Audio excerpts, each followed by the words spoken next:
पाहिली होती. आई वडिलांनी दिलेली संस्काराची शिदोरी व सासरे मल्हारराव होकारांच्या छत्रछायेखाली अहिल्याबाईंची जडणघडण घडत होती. अंगभूत कौशल्ये, करारीपणा, निडरपणा, सौम्यता मल्हाररावांनी ओळखली होती.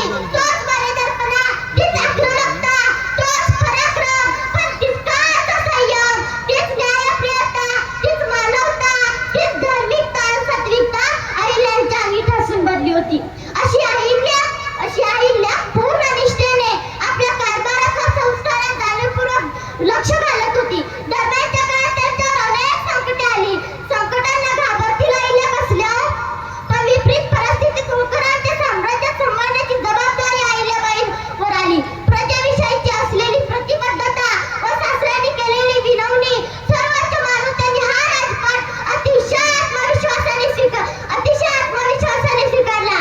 त्या काळातील स्त्रियांवरील सर्व बंधने झुगारून देऊन त्या भक्कमपणे उभ्या राहिल्या. सनातन धर्मातील अनिष्ट चालीरीतींना मूठमाती देऊन त्या सनातन धर्माच्याच रक्षणासाठी सदैव कार्यरत राहिल्या. भारत के अंदर लोकमाता अहिल्याबाई होळकर ने गुलामी के कालखंड में सनातन का झंडा लेकर भारत की सांस्कृतिक गौरव को जगन्नाथपुरी से लेकर सोमनाथ तक, उत्तर में केदारनाथपुरी से लेकर और दक्षिण में रामेश्वरम तक यह कार्य किसने किया? यह कार्य लोकमाता अहिल्याबाई होळकर ने किया था. उसी गौरव के साथ आपको ही आगे बढ़ना चाहिए. प्रजा की रक्षा, लड़कियों की शिक्षा, मानवता की पूजा और मंदिरों का निर्माण है मेरा अभियान है. या सूत्रसूत्रीप्रमाणे लोक कल्याणकारी कारभार केला. त्याचे अखंड कार्य मानवजातीच्या कल्याणासाठी होते. मुख्य प्राण्यांची तृष्णा मातेने भागवली. 12 ज्योतिर्लिंगांचा, तीर्थक्षेत्रांचा जीर्णोद्धार केला. वाटसरूंसाठी धर्मशाळा बांधल्या. असंख्य विहिरी बांधल्या. याची साक्ष आजही काही वस्तू देतात. जिथे धर्म आहे तिथे न्याय आहे आणि तोच माझा मार्ग आहे. याप्रमाणे न्याय निवाडा करताना त्यांनी कधीही भेदभाव केला नाही.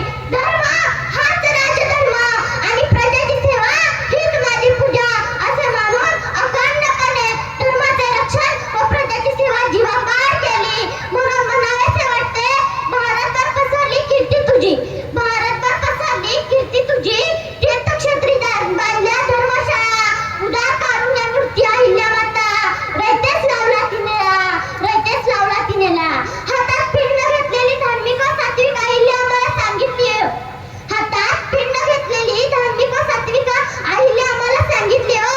कारण त्यांच्या कार्याला धर्माच्या व जातीच्या चौकटीत बांधून ठेवण्याचा प्रयत्न काही काळ यशस्वी झाला. कापडाने चेहरा झाकता येतो, पण इतिहास नाही. ज्याचा इतिहास संघर्षाच्या काळात मिटला नाही तर तो आता काय मिटणार? ज्याचा इतिहास संघर्षाच्या काळात मिटला नाही तर तो आता काय मिटणार? तो माझ्यासारख्यांकडून अधिकच तेजस्वी व ओजस्वी होत जाणार. ही तीच महिला जिने सत्तेचा मंत्र वापरून विकासाचा तंत्र या हिंदुस्थानच्या मातीत राबवला. शत्रूला मनात पराभूत करण्याआधी मनात पराभूत करायचं असतं. कारण मनात पराभूत झालेला शत्रू रणात उभा राहू शकत नाही. हा मंत्र तिने वापरला. ही तीच अहिल्या जिने चूल आणि मूल समाज व्यवस्थेला जुगारून देऊन एका हातामध्ये शस्त्र आणि दुसऱ्या हातामध्ये शस्त्र घेऊन तब्बल 28 वर्ष पांढऱ्या बसून राज्यकारभार केला. म्हणून म्हणावेसे वाटते, घोंगडीवरती भरली सदर अहिल्या करती कारभार, माहेश्वरीत भरला दरबार अहिल्या करती कारभार.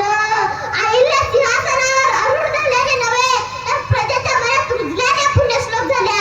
इतक्या महान पुण्यश्लोक राजमाता अहिल्यादेवी होळकरांची आपण त्रिशताब्दी जयंती मोठ्या उत्सवाने व गौरवाने साजरी करत आहोत. जयंतीच्या तुम्हा सर्वांना हार्दिक शुभेच्छा देते व जाता जाता एवढेच म्हणेन, पुरुष जातीचा बगडा छेदून केली तर तुम्ही समाजसेवा. पुरुष जातीचा बगडा छेदून केली तर तुम्ही समाजसेवा. भुकेल्यांपोटी घास देऊन तृप्त केले तहानल्या जीवा.